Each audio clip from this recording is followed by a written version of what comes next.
Number 11, দান সদকা করবে যারা জীবনে বরকত পাবে, তারা যা আছে তার থেকে দান করে।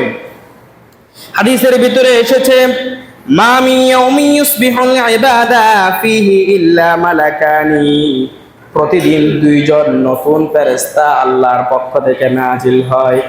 ইয়ানজিলানি ফায়াকুলু আহাদুহুমা, দুইজন ফেরেশতা আসে, একজন ফেরেশতা বলে আল্লাহুম্মা আতি মুনফিকান খালাফা, যে ব্যক্তি দান করে আল্লাহ তার রিজিকের মধ্যে বরকত দান করে।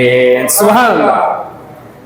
আল্লাহর পক্ষ থেকে প্রতিদিন দুইজন নতুন ফেরেশতা পৃথিবীর জমিনে আগমন করে। তাদের কাজটা কি?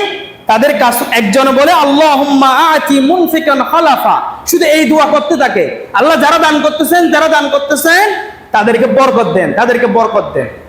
এরপরে ওয়াকুলুল আখারু, আরেকজন ফেরেশতা বলে আল্লাহুম্মা আতি মুমসিকান তালাফা, যে ব্যক্তি দান করতেছে না, তার টাকাগুলো জমা করে রাখলো, সম্পদের পাহাড় করতেছে, ওই ব্যক্তির সম্পদগুলো আপনি ধ্বংস করে দেন।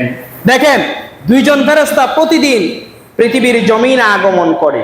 একজন ফেরেশতা আল্লাহর কাছে দোয়া করে, আল্লাহ যে ব্যক্তি দান করতেছে তার রিজিকে বাড়াই দাও, সম্পদ বাড়াই দাও, সম্পদে বরকত দাও।